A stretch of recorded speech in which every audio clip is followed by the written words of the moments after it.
Bir marta payg'ambarimiz shunday deganlar: Allohning shunday bir ismi bor.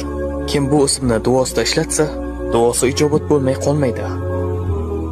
Bir kuni Anas roziyallohu anhu shunday dedilar: Men payg'ambarimiz sollallohu alayhi vasallam bilan masjidda o'tirganimizda bir kishi namozni tugatdi va yana ruku qildi. Keyin esa sajda qildi.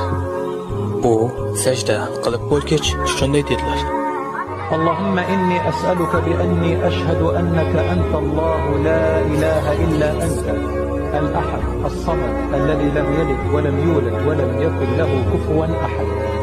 Va u Allohdan so'rashni davom etdi. Payg'ambarimiz o'girildi va u kishiga shunday dedilar: Sen Allohdan uning eng buyuk ismi bilan so'rading.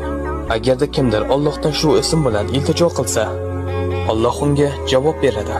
Agar kimdir shu ism bilan nimadir so'rasa, Alloh beradi. Alloh buni ikki xil yo'l bilan qiladi.